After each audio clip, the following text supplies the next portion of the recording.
Kita yang ahli fikih itu pusing. Misalnya saya sering ditanya, Gus saya ini supir bis, kan musafir terus, berarti saya boleh tidak puasa terus pada Ramadan?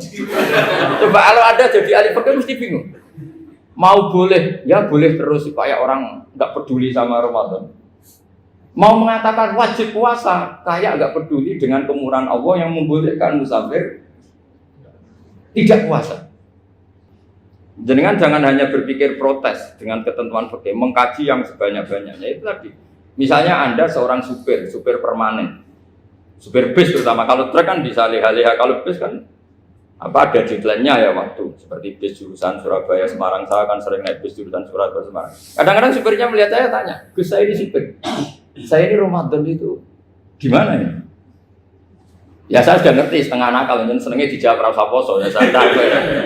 Tapi masalahnya secara fikih kalau kamu mengharapkan kamu harus puasa terus, kamu melanggar konstitusi ilmu. Memang musafir punya diskon, boleh tidak puasa. Pertanyaannya, bayarnya kapan? Wong Syawal ya nyupir lagi, Dzulqa'dah ya nyupir lagi, nanti sampai Ramadan ya. Nah terus, ya pas kamu cuti, biasanya cutinya pas sakit, boleh diskon lagi karena sakit. Coba. Nggak, andai kan Anda jadi ahli fikih milih zaman. Lo kalau orangnya soleh terus kayak ustadz-ustadz di sini kayak dosen UI kan, masa dosen UI Universitas Islam nggak Islami kan nggak mungkin. Mungkin memilih poso kan. Masalahnya ini kan hukum untuk orang kebanyakan, nggak boleh hukum mosok gak kuat. Sahur jam 3:30, ngombe vitamin pokoknya harus kuat.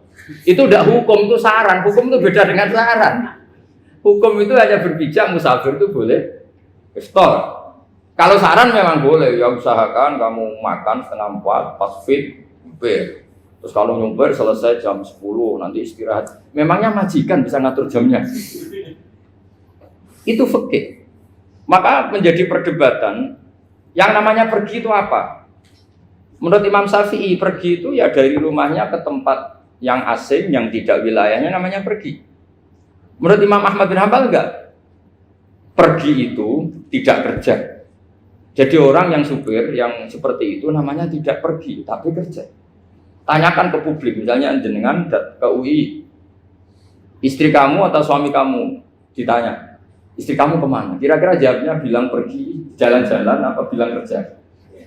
Kerja. Makanya kata Imam Ahmad bin Hanbal, mudi musafar atau orang yang berprofesi, yang profesinya memang harus pergi, kayak traveling atau supir, maka itu namanya tidak pergi, namanya itu kerja. Karena apa? Sekali distatuskan pergi, maka ikut status yang dikatakan Allah dan Rasul dapat diskon boleh tidak puasa.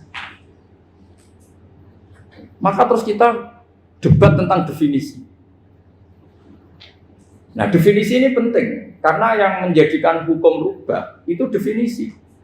Misalnya gini mbak ini ngaji saya, statusnya kalau pakai status saya ajnabi, orang lain babak ajnabiyah, maka hukumnya saya melihat babak ini haram karena statusnya ajnabi melihat ajnabiyah yang tidak mahram. Tapi kalau di fikih itu ada statusnya. Di antara lelaki boleh muwajahah sama perempuan adalah 1 untuk belajar, 2 untuk muamalah, 3 untuk kesaksian, 4 untuk pengobatan. Itu kan ada pengecualian. Sehingga statusnya sekarang Mbak itu belajar, apa ini melihat Gus Bah atau Gus Bah itu mengajar atau ingin melihat Mbak? Itu statusnya bisa rubah. Makanya kalau sebetulnya kalau kita marung di warung misalnya Padang, kita nggak pilah-pilah, kebetulan pelayannya perempuan itu masih bisa dipilah secara fikih. Saya muamalah marung, cuma kebetulan penjaganya. Tapi masalahnya Pak ini punya daftar penjaga yang cantik, itu masalah. Maka pertanyaannya itu marung ke situ demi marung. Apa demi melihat? Tidak jawab saja. Demi marung apa demi melihat? Kalau demi marung sepakatnya penjaga yang sangar-sangar juga banyak. Akhirnya kalau demi makan, penjaga yang cowok kan banyak. Kalau demi melihat, berarti yang dihitung kan niatnya. Berarti karena muamalah apa karena melihat? Melihat. Itu status. Jadi makanya kalau mudi musafar itu namanya orang pergi atau orang kerja? Orang kerja.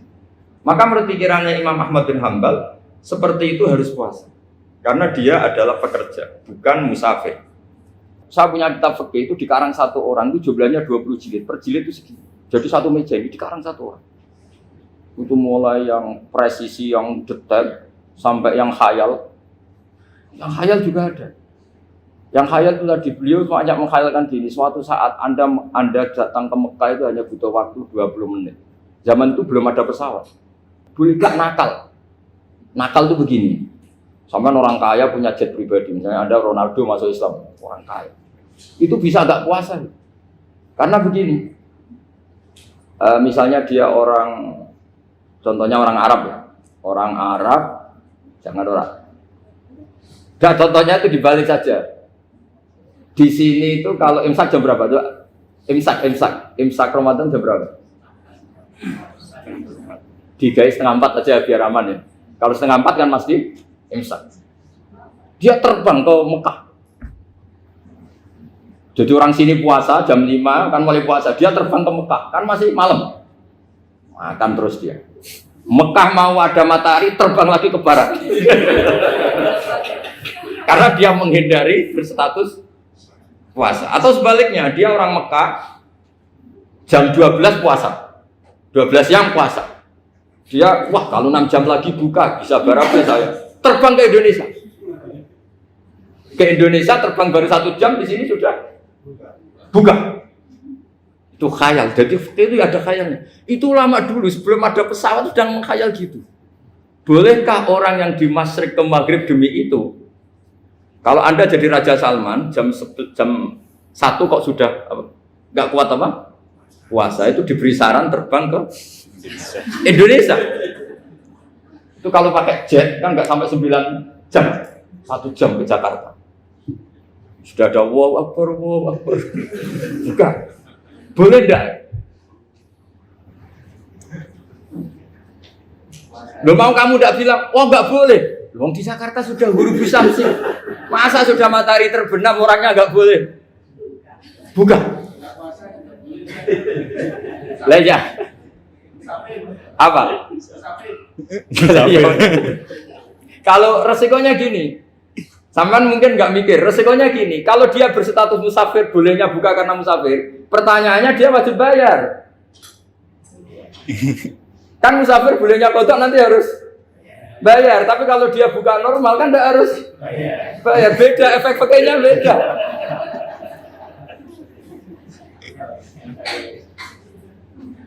Sama jangan protes, Gus Baik gimana mau ngaji malah tidak senang. Ini kan ngajinya para dosen, para pegawai, jadi harusnya itu jadi mufti, ngaji untuk jadi mufti, bukan ngaji untuk mendengarkan. Jadi makanya saya mohon jangan sering protes sama ulama sudah pusing. Karena efek-efek hukum itu tidak gampang. Kayak tadi misalnya, kalau dia boleh buka atas nama musafir, resikonya wajib bayar. Masalahnya Raja Salman ini mau enggak gitu. Dia inginnya. Maka pertanyaannya itu kitab yang milik saya tadi yang 20 jilid tadi. Ulama itu mulai dulu sudah membayangkan bagaimana kalau suatu saat ada satu kendaraan. Kenapa ulama bisa bayangkan itu? Karena ada buruk. Meskipun mereka enggak numpak buruk, hanya Rasulullah, tapi kan bisa bayangkan ada toyul waktu. Waktu itu bisa dilipat. Karena ulama dulu ahli astronomi, jadi bumi itu bulatnya gini, muternya gini. Berarti suatu saat ada satu ilmu di mana orang ngambil satu posisi terus melewati toyul waktu, ngalami lintasan waktu. Mulai dulu itu sudah dibicarakan. Pertanyaannya lalu status orang ini kayak apa? Misalnya tadi orang Mekah ingin cepat buka terbang ke Indonesia. Orang Indonesia menghindari imsak, misalnya 3:30, dia belum sahur. Wah kalau saya di Indonesia ini sifatnya sahur. Wah saya tak terbang ke Mekah. Wah enak kan terbang di Mekah ternyata masih jam 8. Wah bisa makan sepuasnya jam 8 malam artinya jam 20. Kan enak ya. Bar wareg balik ke Indonesia wis jam 1 siang. Jam 1 siang kalau ingin cepat buka terbang ke timur. Langsung buka. Berarti dia kira-kira puasa aja 3 jam. Tapi terus ya mungkin kalau sampean, lalu Gus sudah repot-repot ngono tinggal turu delok sinetron kok buka dhewe. Itu tidak hukum, saran itu namanya apa? Kalau hukum tetap tadi yang dikatakan puasa adalah imsak mulai jam imsak sampai hurubus samsi. Lalu pertanyaannya lagi, hurubus samsi sampai imsak itu konversi jam apa nyata-nyata hurubus samsi? Kalau yang diliwati khotul istiwa itu nyata, fi'lan kalau dalam bahasa Arab fi'lan awaqiyah. Tapi kalau Anda orang kutub, saya sering kirim-kiriman surat sama mufti-mufti yang ada di Timur Tengah, di Eropa, konsultasi maksudnya. Orang kutub itu kan tidak ada matahari, tidak ada apa-apa. Jika kalau Anda baca kitab di kutub, mesti Gus Bak darani pembohong. Misalnya orang kutub ngaji saya, kamu harus subuh sebelum matahari terbit. Sekali matahari terbit, waktunya hilang. Duhur setelah matahari agak ke barat. Asar kalau matahari terbenam, hilang waktunya. Terus mereka mesti bilang, mataharinya di mana? Maka pertanyaannya, boleh gak mengkonversi waktu untuk orang kutub? Jadi misalnya pola umum subuh jam 4:30, berarti antara subuh dan qadha itu 1 jam setengah. Subuh sama zuhur polanya berapa berarti? Kalau 4:30 sampai jam 12 itu 6 sama 7:30. Berarti ya kira-kira habis subuh nunggu 7 jam setengah baru zuhur, nunggu 3 jam baru asar, nunggu 3 jam baru maghrib. Berarti waktu puasa kira-kira antara jam 4 sampai jam 6. Berarti berapa jam itu? 12 sama 2, 14 jam. Oke, berarti orang kutub harus puasa 14 jam. Tidak bergantung waktu mata. Tapi ada lagi pertanyaan usinya gini, lalu 14 jam Gus itu dimulai dari mana? Apa asal 14 jam? Apa harus ada konsensus setarnya? Masih ada PR lagi. Menurut kamu gimana? Ada konsensus setarnya dimulai jam 4 dini hari. Apa asal jumlahnya? Imsak 14 jam. Mikir lagi kan? Itu di Denmark itu ada satu musim di mana siang terus sampai sekian bulan. Siang terus sampai orang sana itu capek. Kenapa ada siang terus? Logikanya kan tadi bumi itu bulat-bulat. Saya juga belajar falak astronomi. Kalau tepaan kamu di sisi yang barat agak utara atau agak selatan, matahari ini nyentrong terus. Sehingga bumi mulak-malik ya kamu kesentrong terus karena kita ini kan tepaan di khatulistiwa, di khotul istiwa. Sebenarnya khotul istiwa itu bahasa Arab dari kata khotul istiwa. Khotun itu garis, istiwa itu tengah. Lah, Islam itu oleh Allah memang dipilih di tempat paling top yaitu Mekah. Mekah Ka'bah itu suratul ardi. Jadi sebelum ditemukan ilmu astronomi itu Nabi sudah ngendikan Al-Ka'bah suratul ardi. Ka'bah itu pusarnya bumi. Sehingga di Ka'bah itu satu-satunya area yang terbebas dari medan magnetis. Karena dari utara dan selatan benar-benar di tengah. Maka potensi jam paling akurat di dunia itu ya hanya jam yang di Mekah itu. Karena apapun akuratnya teknologi di Amerika atau Jerman, karena jam itu dari logam tetap ketarik medan magnetis, entah berapa 00, tetap kena. Misalnya jam di Jerman, lebih dekat mana kalau Jerman? Mesti ketarik medan magnetis, entah berapa kadarnya. Karena materi jam dari logam. Sementara di Mekah, karena di tengah, itu terbebas dari medan magnetis. Nah, sehingga yang segaris dengan Mekah, kayak Indonesia, itu semuanya khotul istiwa. Nah kalau khotul istiwa normal itu artinya ya 12 siang, secara umum ya 12. Sehingga ulama Indonesia kalau ngaji itu lebih gampang, lebih tidak dianggap bohong. Karena ya ada terbitnya matahari, ada zawalus samsi, ada hurubus samsi. Coba kalau kitab itu Anda baca di kutub utara sama kutub selatan, murid kamu bingung semua. Ini gimana Ustadz, tidak ada matahari kok semuanya diukur pakai matahari. Lalu pertanyaannya dikonversi kan? Pertanyaannya kalau dikonversi pakai apa? Asal 14 jam, apa harus sepakat dimulai jam berapa? Milih mana? Milih sepakat. Pertanyaannya kalau sepakat, ukurannya siapa yang jadi ahlul halli wal aqd?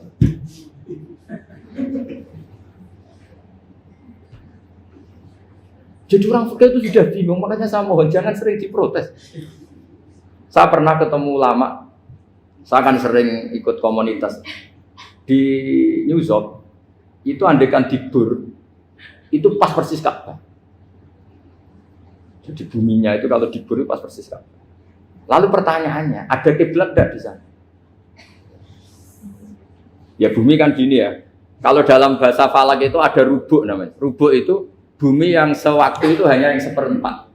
Ya bumi yang sewaktu itu hanya seperempat. Jadi kita sekarang siang, berarti yang baru siang hanya seperempat bumi. Nanti yang malam ya hanya seperempat bumi. Ya, misalnya sekarang kita di sini siang, di Arab Saudi kan belum, ini masih setengah 6. Ini sekarang di Arab Saudi baru setengah 6. Lah itu ada daerah di mana dengan Ka'bah itu pas atas sama bawah. Harusnya kan bebas arah. Apa? Bebas arah. Lalu orang sana sholatnya itu menghadap kemana? Pernah ulama New York itu minta fatwa ke Rabitatul Alam Al-Islami. Lalu kita harus menghadap kemana? Makanya dalam dunia anekdot ulama itu ada anekdot. Abu Nawas itu orang yang nggak pernah kalah debat. Dia tuh terkenal nggak pernah kalah debat. Tapi dia ada ilmuwan. Dia punya tetangga ilmuwan, punya pengaruh besar. Semua orang ngaji ke ilmuwan itu. Mantelnya bukan main, karena dia ahli falak, ahli astronomi. Mau nandingi dia tidak bisa, gak nandingi itu reputasinya jatuh. Orang itu berteori kalau bumi itu bulat-bulat. Kalau kamu jalan ke sini, maka akan tertitik yang suatu saat si profesor ini kemalingan, terus minta tolong Abu Nawas rumah saya kemalingan. Terus lari kemana malingnya? Ke timur. Setelah ke timur, larinya ke timur. Abu Nawas lari ke barat. Terus ditanya, sudah tak bilangin malingnya lari ke timur, kok kamu lari ke barat? Nanti ketemu di titik yang sama. Sebenarnya itu profesornya makal. Oh kamu nyindir. Artinya Abu Nawas gak terima. Teori Anda itu gak bisa. Secara keilmuan benar, tapi secara faktual gak boleh. Berarti kalau ada orang ngejar istrinya lari ke timur, dia harus tetap ke barat. Nanti ketemu di titik yang sama. Jadi malingnya tuh lari ke timur, Abu Nawas ngejar ke barat. Ketika ditanya profesornya, sudah bilangin malingnya tuh lari ke timur, kenapa ada ke barat? Kata Anda nanti ketemu di titik yang sama karena bumi bulat. Nah pertanyaannya gini, lalu kalau yang segaris itu ada arah enggak? Kayak New York tadi. Menurut kamu tetap berkiblat apa enggak usah? Loh kalau yang rubuk jelas. Loh gitu, kalau rubuk begini loh, misalnya begini, terus kamu di sini sama sini kan masih ada arah, tapi kalau sini sama sini masih butuh kiblat. Lalu sama ndak usah protes, orang fikih sudah pusing, ndak usah diprotes, karena yang dipikir itu macam-macam.